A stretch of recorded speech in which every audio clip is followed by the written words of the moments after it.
Punjab was, I think, in the top 5, 6 states to be. Today, I think it's not even in the top 20 or 25. Bicycle industry is 70-80% would be based out of Ludhiana. If it was some other industry like auto sector or any other industry, maybe Ludhiana would not have been the right place. What is the number one customer for Hero Ecotech right now? And number one is Walmart. The raw material cost shot up. How do you think Ludhiana handled that? Europe and the US, the markets have slowed down a little bit because of the war situation in Russia and Ukraine. Do you think it's actually much harder to start and sustain a business today than it was when Hero was started? Yes, competition is there, but if you're able to provide what customer wants, then market is yours. You must have worked with 3 different governments so far. Which government do you think was the best for industries? Do you think there are not enough job opportunities in Punjab right now? Yes, Punjab, I think, lacks in job opportunities.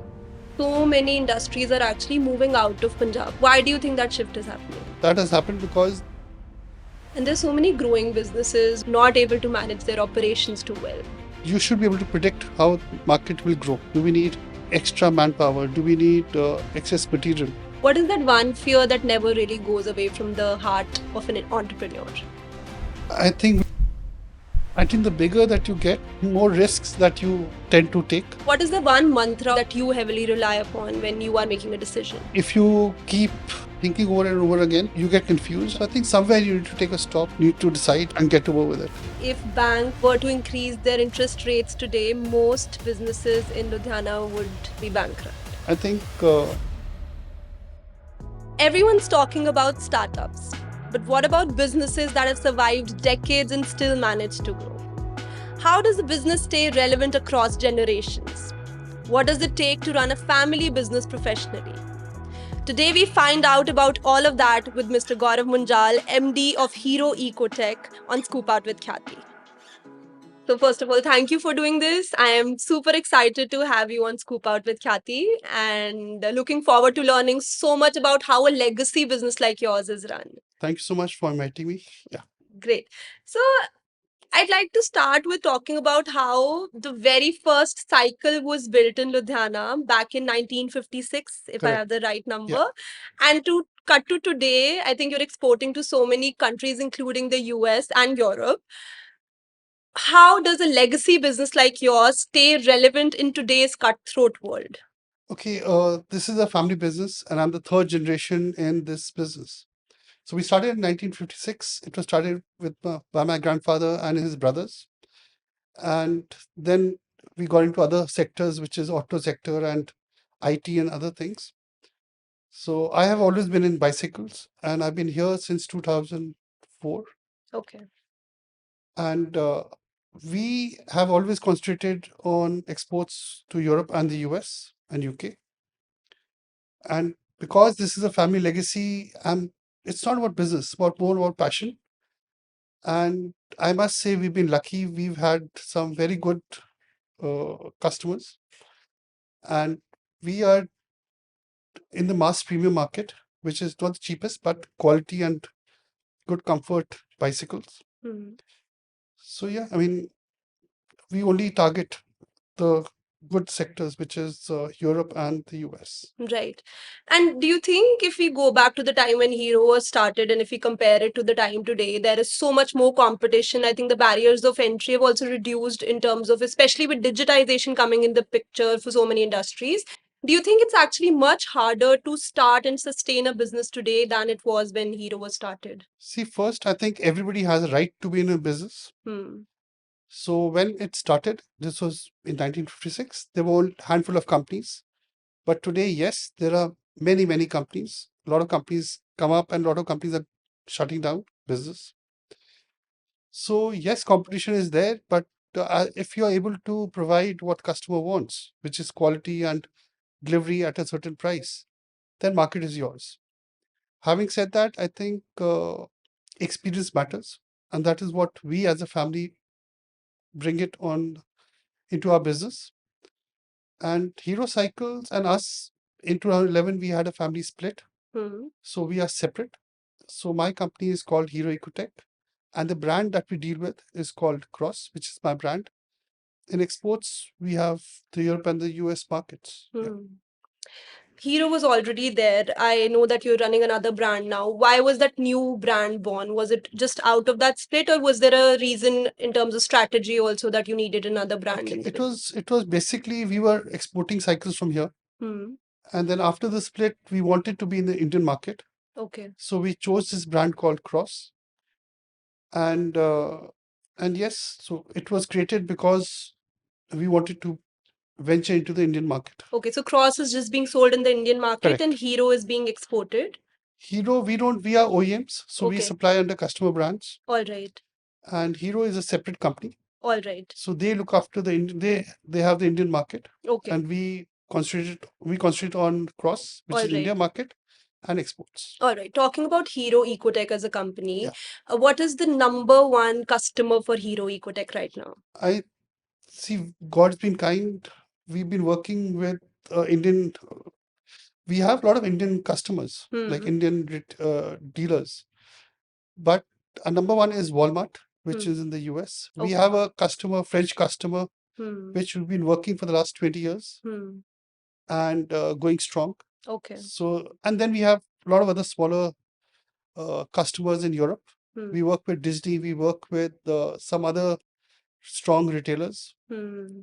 So, yeah, so we have these two big customers, which is Walmart and the French customer. Okay. And if we talk about the bicycling industry as a whole, what is the country that is importing the most number of cycles from India? For us, I would say it would be US and then would be Netherlands in Europe. UK is another big market, Hmm. but the numbers have been a little slow right now, Right. but they're picking up. Right. Now, can we have a look at the numbers because a business podcast is not complete without that? How was the annual turnover for Hero Ecotech from 2025 to 26? Our turnover was more or less similar. Hmm. What's happening in Europe and the US is the markets have slowed down a little bit. Hmm. So the priorities have changed Right. because of the war situation in Russia and Ukraine. Hmm. And then the issue which is we had with the US Right. putting duties on Indian Hmm. products. Hmm. So that affected us, but it Hmm. was not bad. We had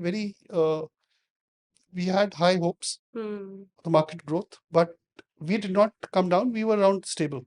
Yeah. Last 2 years have been stable for us. Right. I think what you talked about a very relevant point where the crisis kind of caught on to Yeah. the manufacturing companies also where the raw material costs shot up. Yeah.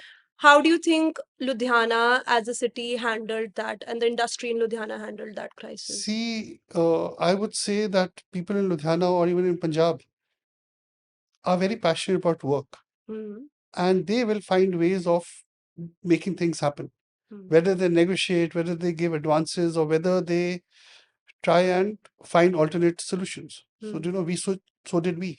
Hmm. So we see the choices. There were not much. There are not much choices. Either you retain the customer or you lose the customer. Hmm. But we feel that this is a temporary phase, Hmm. and it will get okay. Right. And so we should retain the customer. Hmm. And yes, long term things will improve, Hmm. and we'll be back to having margins. So you had to sell it at a lower profitability margin. Yes, Was there any product that was sold at a loss also because of this? it happens. Yeah. Not every product would you would sell at a profit, and Hmm. not every product would be at a loss. Hmm. So it's a package. Right. So it's like for some products will do make you money, some products will not make you money. Right. But on the whole, we are fine. Right. Talking about being based out of Ludhiana, there's one question that I really want to ask, which is, do you think the fact that you're based out of Ludhiana has ever held you back in terms of growth? The good thing is that bicycle industry is, I would say 70-80% would be based out of Ludhiana. Hmm. So because all the vendors are here, all the suppliers are here, so it is an industry. Hmm. But yes, if it was some other industry like auto sector or any other industry, Hmm. maybe Ludhiana would not have been the right place. Hmm.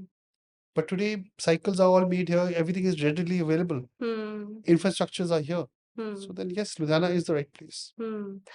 And another question, do you think that s- Hero as a company was able to sustain its position as the industry leader? What is the market share, by the way, that Hero holds as of now in the Hero country? Ecotech market share is very small as far as domestic is concerned, Okay. domestic market.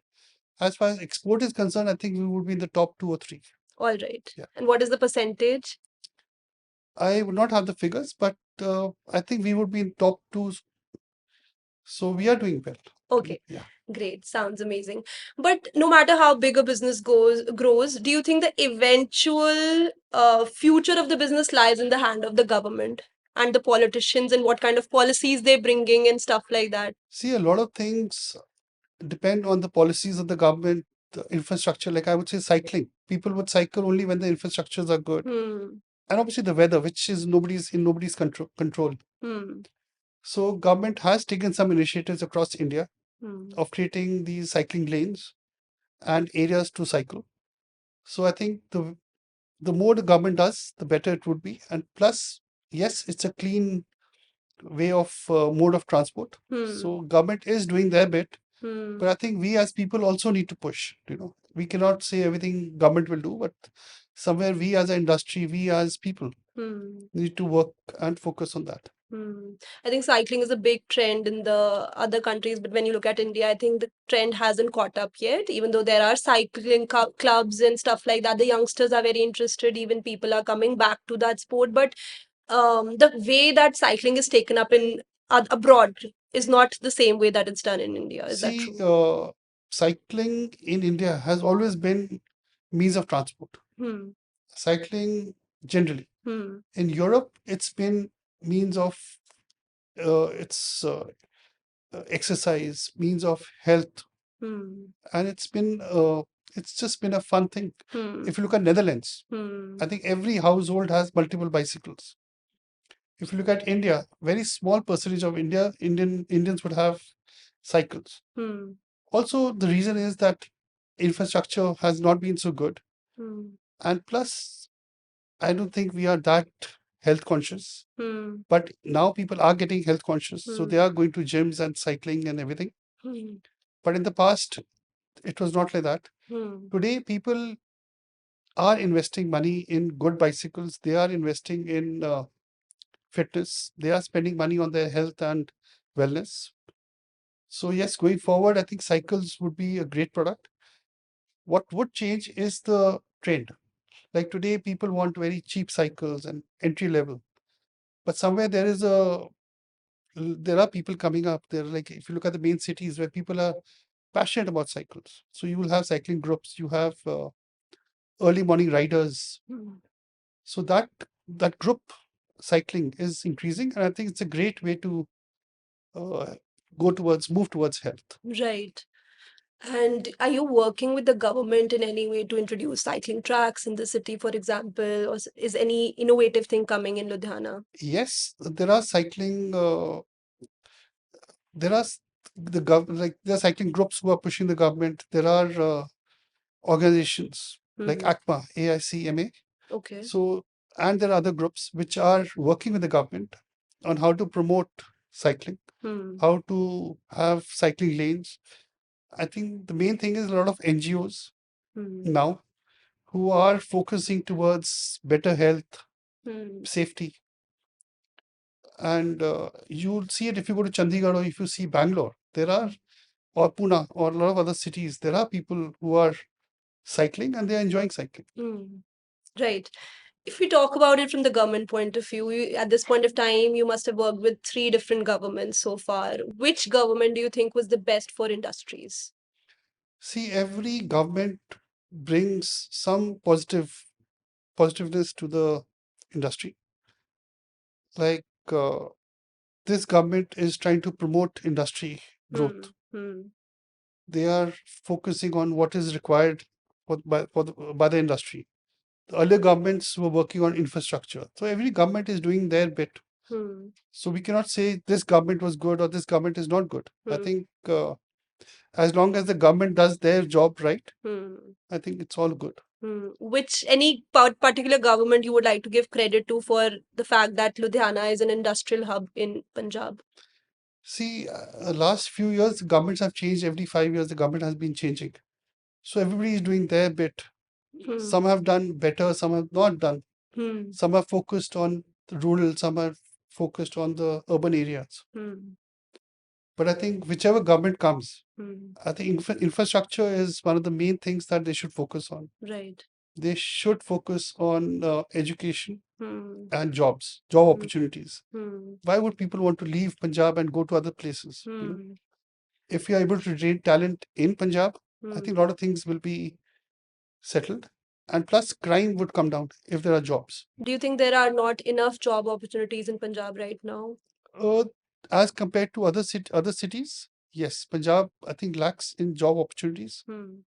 But I think with the growth of industry and plus entrepreneurship, there will be jobs going forward. What are your thoughts on government jobs? There's so many jobs that are put out on paper. Do you think they're actually helping the youth find employment? See, government can hire a certain number of people, but to apply for those jobs, there are so many people. So I think as if industry comes forward and if yes, the government, if government is able to create industrial sectors or create jobs for these people, then nothing like it. Right. So it has to be a joint thing. Industry की भी अगर बात करें, I think so many industries are actually moving out of Punjab also, to states like UP or Bhopal and many other places. Why do you think that shift is happening? See, we are landlocked. So second is obviously that in the past so many years, no big industry has come to Punjab. Whatever little things have happened, that has happened because the people of Punjab worked hard for it. They are passionate about being Punjab and their entrepreneurship. Why they are moving out? That's because there are a lot of subsidies, cheap labor, or they are closer to the big multinationals or big companies. If you see Maruti or Honda or Hero Motocorp or any other industry, so so when wherever these companies move, they move with vendors, they move with suppliers, they move with a lot of people.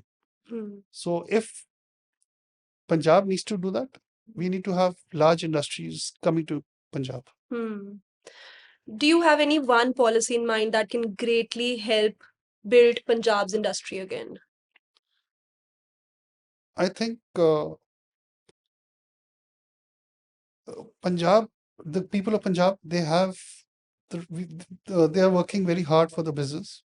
So I think if Punjab government is able to promote them, give some kind of assistance in, let's say, in R&D or in promoting their products, promoting or providing land and infrastructure, which is the main thing. I think industry, the people will grow themselves. They just need that support. Otherwise, Punjab is fine. But they have institutions like Startup Punjab, which are there in place. Do you think they're actually it's a good start. I think Invest Punjab is a very good opportunity. And yes, industries, but how many people can get advantage of that? Few hundred people, few hundred companies in a year, or not even that much. So I think it has to be on a larger scale, creating infrastructure, creating areas for doing business, having airports, having good road transport. From here to, like, let's say from Delhi to Mumbai or Delhi to Calcutta, there are expressways. So yes, the expressways are coming up, but inner roads within Punjab, they need to improve to get better business opportunities. Another trend that is coming up, I'm not sure if trend is the right word, but we've seen a big number of businessmen actually moving to politics. Do you understand or do you see why that thing is happening? And is politics on cards for you? No, I think politics and businesses should not be mixed because regardless of which government comes in, you cannot be biased because you have to deal with everybody and you have to keep the right people in place. Why somebody would come into politics would be because they are tired of seeing things not moving or they feel that they can make the difference. Because they are in business, they understand the concerns. They know the inside out. So yes, it depends. I don't say it's right or wrong. It's just that if somebody can make a difference, then nothing like it. But if somebody is going to politics just for the sake of being popular or being there, I don't think that helps. But do you think a good business can actually make a great politician because they have some basic skill sets to run an institution? Yes, they can, provided they get the right support of the government. They get the right support of the all the bureaucrats. One person can make the difference, but with a lot of support. Fair. Makes sense. Now I want to switch gears and move to another section where I want to understand you as a leader and somebody who's running an institution. What is the kind of strategy do you rely on? So I have a few questions on that. My very first question would be, what is the one number that you aggressively track in your business every single day? The one number which I aggressively track is the sales. Like what is the plan for the month or for the week? And because no matter what you do, unless there are sales and dispatches happening, everything comes to a zero. Right. So if your sales are good, Right. because costs is obviously we know the cost, we know the costing. So the more the sales, the better it is. So yes, sale is something that you need to target on a daily basis. And do you find yourself behaving in a different way when the sales are good versus when the sales are not? I think it's a human nature. I mean, when sales are down or sales are doing good, you are either happy or upset or finding ways of how to increase things. And no matter what happens, you sometimes do lose it. Sometimes you do get little upset about things, but that's human nature. But the good part is that I have a great team in place, and I don't interfere too much into day-to-day operations. Right. So the team takes the decisions. Where my support is required, I'm there. Right. That brings me to my next question. How do you decide where your attention and time are required and where it isn't? Since COVID, I think there's been firefighting. Sometimes the economies are not great. Sometimes the costs have gone up because of the raw material, or sometimes the trends have changed. But generally, I have been looking at some new opportunities. So they are yet to happen, but a lot of work has gone into it. So going forward, yes, we will get into new business opportunities in the coming time. And what's the fastest way to get hired at your institution? What is the one skill you look for One skill, when you're hiring? yeah, I think the one skill is that the energy of the person, the positiveness. If you're positive, a lot of things will fall in place. But if you are hyper or if you're not calm, things don't move. So I think obviously the loyalty of the person is very important. Why the person worked in other organizations and why did the person leave? And what can they bring to the organization, no matter what level they are. So yeah, it's very important. Right. So if you had to rank skill, attitude, and their like overall aura, I would say, how would you rank these three? I think the attitude is the main thing. If you're open to change, open to learning, they may come from a different industry. So it's not about so much about the skill, but attitude. Eagerness to learn, eagerness to perform, eagerness to work as a team, eagerness to, I think, absorb things, how Right. things are moving, and not just comment on everything. First, you understand the issue. First, you understand where we are, what are the positives, and then you give your suggestions. Right. And what is the one thing that you think sets your institution apart from all its competitors? I think one is the experience that we have. Second is that we have a very liberal approach. Like we are not the very aggressive uh, firefighting, but we are more to do as a team. So we work, we discuss.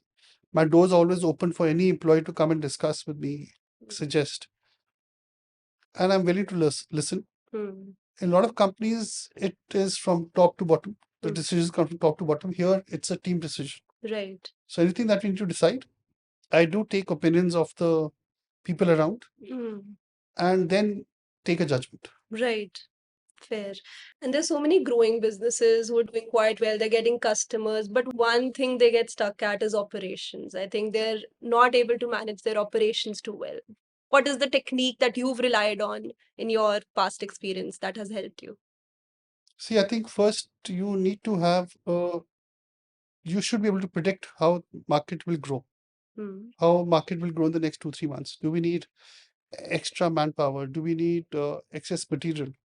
So I think that is very important. That comes with experience. Second, I think it also happens, it's also, if you're in touch with your customers, you'll understand their predictability, their order schedule. But yes, issues do happen. Sometimes there's excess order and you're not able to complete it. But then we have built extra capacities. So we have that cushion. We always have that cushion, and we have prioritized our customers. So who needs products when? And we use good systems in place, like we use proper systems of planning. So we know what the demands are. Are you talking about softwares or Softwares. systems in terms of people? We have the human softwares and the Yeah, technical both. softwares. Yeah, Both. Any good examples of softwares that you We can use SAP system. Okay. And the managers who are managing that system, are they trained by your organization or did you bring in expert people and then? It's a mix of both. Sometimes they come with basic knowledge and then they are trained here. Okay. So our employees will teach the other employees, or we have trainers, or we would hire some consultant to train the people. And I think it's any software that you pick up, if you have the basic training and then you learn by using it, you learn by making a little bit of mistakes, you take your time to adapt to it. Right. And they're not so difficult to learn. Once you learn the basics, things are moved. And have you ever hired any consulting agencies or firms to come in and analyze the business and help you sort a particular problem? We currently have somebody, and we do that from time to time. Okay. And I think every company does that. Somebody who comes and guides you about the future, somebody guides you about areas of improvement, areas of opportunities. So yeah, you need a consultant. So how is that transition between guidance and implementation done? Because so many times it gets stuck there. See what happens if you look at something every day. So you start thinking it is right, or this is the norm. But when somebody comes from outside, even like you would go into the plant, you would have certain suggestions, even though Right. you have nothing to know about, you don't know anything about cycles. Right. So, but when the consultant comes, they come with knowledge and experience. Right. So they are able to see what we don't see on a regular basis. Fair. And implementation, yes, if you're not involved in it, or if you are not convinced that things can improve, then no matter what you do, no matter who you hire, you will not be able to succeed. Fair. And I think a big part of managing an institution is people management, Yeah. managing their emotions, managing the fact that you can train them for a few years and they might still decide to leave you for whatever reasons. So, what is the number one approach that you kind of piggyback on when it comes to managing people? I think we have very strong HR policies. We pay on time. We appreciate people. We have a lot of small events like birthdays. Anybody's birthday, they get cakes. Every month end, we celebrate birthdays. We send out messages for birthday, anniversary, somebody's child has born, whatever. So small things. And plus, we'll have a lot of small meetings. Like the HR team will have meetings with the workers, with the staff. And a lot of things don't come to me because they are resolved at the lower level. But yes, now there's attrition and nobody can help that. There are always opportunities. So people do leave and join. And that's, I think, part and parcel of doing business or anything that you do. Right. So that will always happen. But yes, the main focus should be how to retain the talent, the main selected few. That's very important. Otherwise, people will come and go. Right. Fair. And I want to ask you, no matter how big a business gets, what is that one fear that never really goes away from the heart of an entrepreneur? I think, will the demand be there? Let's say the infrastructure is not there in India, or the raw material prices increase so much that cycles become expensive, or the product becomes expensive, or technology comes in. Then what do you do? Like if you look at the big car companies, their biggest fear would be, what if the electric cars come and take over the world? It is happening. So if they don't adapt, things will not change for them. Hmm. And I think the main thing in life is that you should be able to change, be the change, and make changes. You Hmm. cannot be stuck up in this is the way it was in the past, this is what it is now. Things are moving very fast. Hmm. The world is moving extremely fast. Now you have Chat GPT or other software, you have other ways of doing business. Now you can do online, Hmm. like Amazon, Flipkart. This is the way forward. Hmm. So people are now, no matter what you do, if you Hmm. don't do it, somebody else is going to do it. Right. You have fast e-commerce, you know. Hmm. So things are changing and you need to move with time. And are there any steps that you've taken in terms of being future ready? Yes, we are looking to diversify. Hmm. We are planning to move up the value chain, not just make cycles for the masses or whatever, Hmm. but move up and make better bicycles. We are investing in technology. Hmm. We are investing heavily in robotics Hmm. and adding new products to our kitty, Hmm. and maybe adding some components manufacturing in house. Hmm. This is as far as bicycles concerned. But then there are some other opportunities, non-bicycles, that we're looking at. Why we are doing that? Because cycles are not always high, they are not always low, like any other business. Hmm. So we need to have a business which is sustainable. Right. So if you have two, three options, two, three Hmm. opportunities, Hmm. at least if one is going down, something is going up. Right. Yes, so then that's the way it should I be. was looking, you also, I think, manufacture orthopedic equipments as well. Yes, we do. We do wheelchairs, walkers, walking Hmm. sticks. Hmm. Hmm. So that's called Hero Ecotech. Right. And when you have profits, how do you make that call whether to reinvest into expansion or diversifying into new products? Till now, I think we've been reinvesting for Hmm. years. Hmm. But now we are looking at diversifying a little bit and getting into new opportunities. Hmm. And I think it is a must for every business Hmm. because not every business is going to be up all the time. Hmm. So there will be the cycle. So 2 years up, 2 years down. It happens in every industry. Hmm. So I also want to talk about your wealth management journey. Are you personally interested in investing? we do have wealth management Hmm. managers Hmm. where we invest a little bit. Hmm. But I am more about business. Hmm. My life is all about this business. So yes, most of the profits that we have, or most of the time, or most of the investment that I can do, Hmm. we are investing in this Within the business. business. So no stocks, no You know, mutual. we do that, but Little not bit. that much. Okay. Yeah. And what about startups? Do you like invest in startups at all, or do you follow I have startup not, culture? but I've recently met a few people Hmm. again through in Invest Punjab. Hmm. So they have they invited me a few times, and then there are some lot of good opportunities there. Hmm. Now it's all about studying them and getting into it. Right. Till now, I've not done it, but Hmm. I would. Hmm. Great. I think one thing that most entrepreneurs do really well is decision making, and you have to make some really big decisions. So, what is the one mantra or the one strategy that you heavily rely upon when you are making a decision? I think the first thought that comes generally is Hmm. the right one. Hmm. If you keep thinking over and over again, Hmm.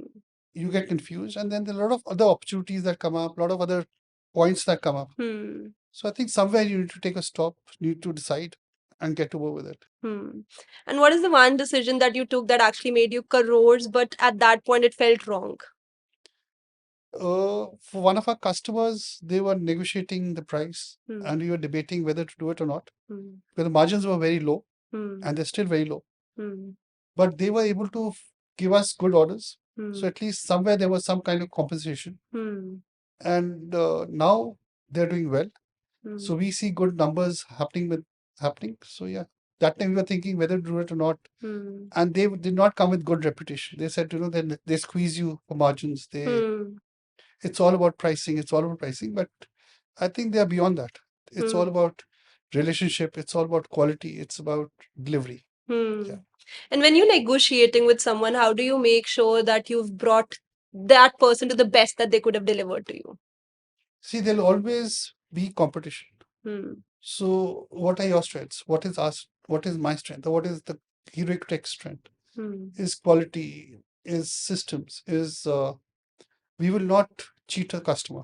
We Hmm. will use the right product. Hmm. What What has been finalized is finalized. We will not divert from that. Hmm. The colors or the specs. Hmm. So we are, if we're not able to convince on the price, we convince on what that person is getting, which is service and quality, delivery, and after sales service. If there's an issue, we are there to handle that. And we stand by our product. That's the main thing. We stand by our relation, commitment. I think the biggest thing is commitment. What you commit, you deliver. And then you think the other person is willing to pay the price that Sometimes you're not. asking. Sometimes they do negotiate.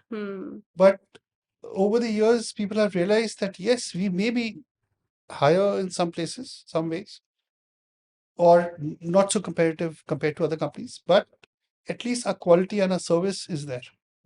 So end of the day, what matters is the looks of a bicycle, the quality, and the smooth running of the cycle, reliability. Right. So we are able to give that, and that is helping us grow. Was there a deal that you really wanted, but because they were not willing to negotiate to the price that you wanted, so you had to let it go? It happens all the time. Yeah. And this, whether it's domestic market or whether it's export, so customer comes with X, with a vision of certain pricing, and yes, our prices don't match, so they move to some other supplier. Right. Yeah. Right. So Right. it happens, and it will happen, continue. Right. But sometimes it happens for the good because maybe we were not right for them, or maybe we wouldn't have made profits. And especially now that the prices have gone up because of the war, Iran issue, I don't think we would have been able to deliver at that price. Even if we did, it would have been at a huge loss. Right. And was it worth it? I don't think so. So luckily, somewhere we got saved, somewhere we lost opportunities. That's okay. Who do you think are better negotiators, people in India or people abroad? Do you see a difference there? I think this is a personal feeling that people abroad, they do a lot of homework. They get into details of every product. Right. For a lot of Indians, we say this is the price, uske aspas we have to quote. We have a costing, but then we say, okay, if this person may quote this much, or if they are buying this from another customer outside, another supplier outside India, if they're giving this, then we can do around that much. But when these people come in, Americans or Europeans, they come fully prepared, Right. component wise. You are expensive in this process or whatever. And yes, I think negotiation happens when they have a business to give. If they are giving small order, they will not negotiate. If they are big customer, bigger the customer, more negotiation they get. Obviously, the bigger is the cost that they have. So larger the order, the bigger is the negotiation. Right. And what percentage of your sales are actually coming from exports? So we have right now, I would say 3 categories. One is my own brand. One is a customer in India. He's a French customer, and then is exports. Exports, I would say today would be around 40-50%. Okay. Yeah. And around 30%, 20-30%, 30% would be my brand, which is cross 30-35%. And 15% or around that much would be our French customer in India.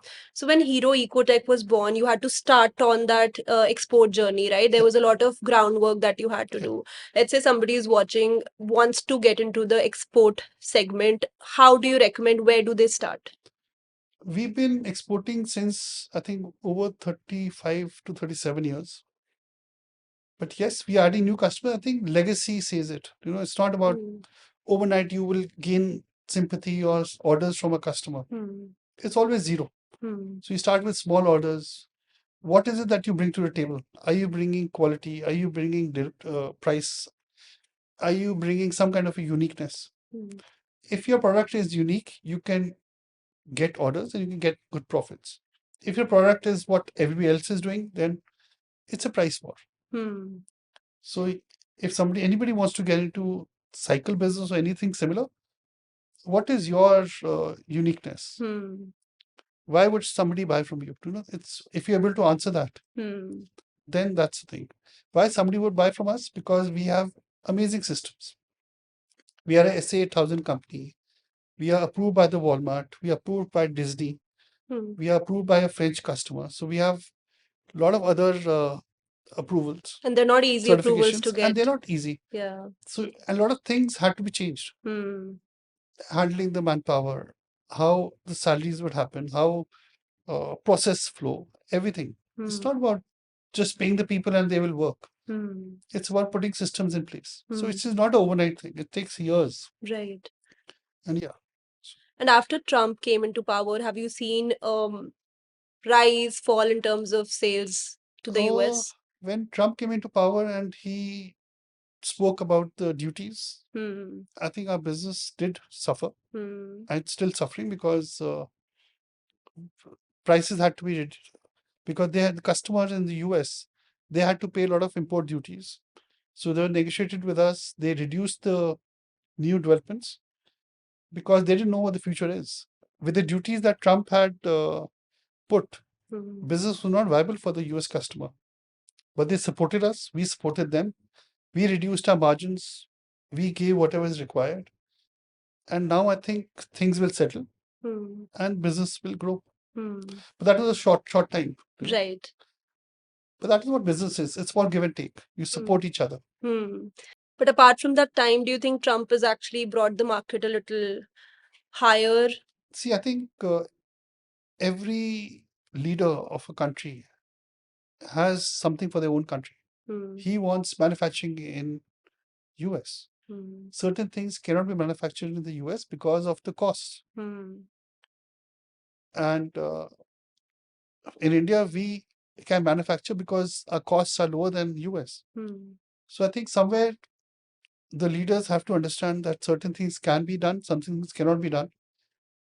And this cycle, I think, is a basic product. It's not a car, it is not a house, it's a cycle. It's a means of transport, it's a means of entertainment, it's a means of exercise, it's you commute. So I think these kind of products cannot be viable manufactured totally in the US. So I think somewhere they need to understand that they cannot put duties on everything. Right. And in the end, I'd like to talk about the EV industry. Would you recommend a new entrant to join the EV industry? Do you Currently, we are not in electric vehicles, but I think you read in the newspapers or you watch YouTube videos, whatever. It is the future. Why is it the future? Because then you're relying less on the fuel. And it's said to be more environmentally friendly. Although the battery recycling is a separate story. But it is easy on the pocket. So the future is there. And if you see China, if you see Europe or US, the way they are adapting to electric, it is the way forward. But what is required in India is the infrastructure, charging stations, and battery recycling, and obviously the service part. If the battery goes bad, then what do you do? After sales service. Otherwise, I think EV is very good. Right. You go to Himachal and you will see the buses, electric vehicles, or if you go to Bombay, you'll see the buses, or even in Delhi. Right. So I think electric is, for the last few years, the technology has really evolved. And now I think electric vehicles are as good as engine cars. And are you planning to diversify into that field? Maybe at some point, not right now, but why not? Fair. All right. It was a great conversation. In the very end, I have a short section for you called Science or Scam, where I'm going to say a statement. You're going to say science if you agree with that, and scam if you don't agree with that. So, my very first point is any publicity is good publicity, science or scam. Science. You agree with that? I agree to that. So I think a lot of companies do that. They create that negative publicity a little bit, that controversy. How it's done and what kind of controversy it is, it depends on that. But otherwise, I think it's good. And they started going to extremes also. There was somebody who faked their death to promote something off late. It is. It's just gotten very... Yeah. So I think people around the world like controversy. They like that little bit of that spice to everything, yes. So everything is smooth. People don't like that. Yeah, that is very true. So I think totally science. Right. Another one is if your product is good, marketing doesn't matter. If your product is good, you need to be out there. It's a simple funda. What jo dikhta hai, wo bikta hai. So if you're there, you are available, then people will buy. Otherwise, why would these big brands promote crores and crores of rupees in IPL and other media to create market for themselves? Right. India is great at manufacturing, but not so good at building brands. I agree to a certain extent, but now it is now people are moving towards that. See, India has always been a manufacturing hub. China was a manufacturing hub. Lately, in the last, I think, 1 or 2 decades, China has created brands. India is doing the same. And I think opportunities were not there, but today there are. If you look at the biggest brands of the world, biggest businesses of the world, I think Indians are handling it. Hmm. So why not in India? Hmm. So yes, if you look at the startups, or if you look at some of the large companies, manufacturing companies or services, they made their names. Like if Hmm. you look at TCS, or if you look at Mahindra, or if you look at some Reliance or whatever, or even the smaller companies. Hmm. So I think it's all about now people are going out and building their brands. Right. Earlier it was only supplying them or making it for them. Right. Another one is that you need a really creative idea for a startup to blow up. I think you need a creative idea, plus it has to be something that you can relate to it. If you look at Zomato, it's a very simple concept. Delivery, home delivery was always there. Hmm. But somebody came up with an idea where you just have an app and you order whatever you want, any time of the day or maybe midnight. Hmm. I think it's all about the idea that hits you. Hmm. It's not about, and I think make it simple. Make Hmm. it strong, make it simple. The simpler a business gets, the Yeah, better the product. yeah. And you should be able to relate to it and comfort. Like Hmm. Blinkit, I think is a great option. Hmm. You can get a printout Hmm. middle of the night. Hmm. You can order a lot of things on Blinkit Hmm. sitting at your house, Hmm. especially if you're alone or you don't want to go there. And so then simple ideas do everything. Hmm. Another one is that MBA degrees are not as relevant today. Science or scam. I think awareness and your how enthusiastic you are, like how much you want to get into it. Hmm. I think no degree is a degree will only get you there. Hmm. But beyond that is your mindset and your positiveness, and I think your mental understanding of a product. Hmm. I don't think MBA or anything will help. Hmm. Right. It's like having a good pen. Right. If your signature is bad, no matter what pen you get a better It's going to be the signature. same. Right. Definitely, you will get an entry into a business or into an office Hmm. or into a discussion. But beyond that, it matters. Hmm. I don't know like why all MBAs, some MBAs will do very well, some may not do well. So I think it's irrelevant. Hmm. There was a very popular statement by Narayan Murthy ji, a founder of Yeah. Infosys, 80-hour work week, where you have to work at least 80 hours to become successful in life. There was a lot of debate around that. Do you agree with that statement or not? If you are a manager, or if you are a leader, you are an entrepreneur, then whatever time you can put into your business is less. But yes, if it is applicable for employees, I don't think so. I think everybody has a life. Everybody needs a rest. Hmm. But yes, that 8 hours or 9 hours of work, 8 hours of work that a employee puts in has to be as good as 10, 15 hours of work. Hmm. Mentally, they should be there, working hard, do their work, finish their work, go home, spend time with the family, take rest, do whatever that you want in life. Hmm. As an entrepreneur, yes, you need to work because that's the only thing that is there. And you should not count hours, how many hours you've spent. Your work is done, you go, Hmm. you work from home. So yeah, Hmm. Another is that the bigger you get, the more profitable you can get as an organization. I think the bigger that you get, uh, more risks that you tend to Hmm. take, Hmm. because if you have less funds, Hmm. then you will prioritize and you will just say, I'll only invest in this business or this opportunity. If you are big, you will have investments to do diversify into Hmm. multiple things. Hmm. But yes, once you grow to a certain level, Hmm. other things come into place. That how are you going to sustain your business? How are you going to grow? Hmm. Every year, how are you going to grow and give profits to your, let's say, if you're a shareholder, Hmm. how do you give profits to the shareholders or to the management or whatever? So So is it the opposite? Then the bigger you get, the riskier it gets to it happens sustain in that. both ways, right? I mean, you are able to invest more. You bigger you are, you can take more risks, but also that you have to think how to sustain your business. Every year, company cannot have 10-20% growth. Every year, company cannot have equal profits or good profits. Somewhere they will slow down. Right. Punjab is no longer the industrial powerhouse of India. Yeah. You agree? It's not because, again, like I said, it's because the location of Punjab. Second, I think we did not have good investments in Punjab. So there were no opportunities around that. Punjab is growing. I'm not saying it's going down. But yes, compared to other states, I think years back, Punjab was, I think, in the top 5, 6 states to be. Today, I think it's not even in the top 20 or 25. It's because technologies have changed, investments have changed. In late 80s, early 90s, there was terrorism here. So people didn't do that. People didn't invest in Punjab. Let's say Hero Motocorp or some other brands moved to NCR. So now they are growing there. They don't see the need to be here.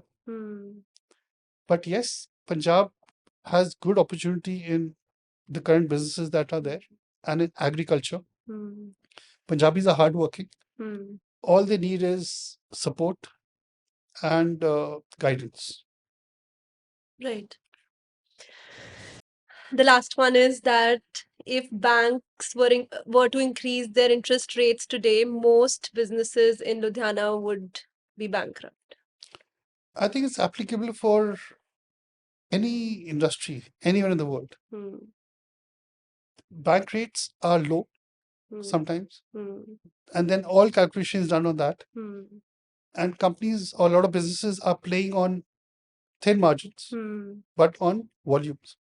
So if the interest increases, then you're not able to diversify, you're not able to make business happen, or you will not even maybe it's not just not viable business. So you think taking loans is a crucial part to grow? It is, as long as you know that you've taken a loan and it has to pay it back.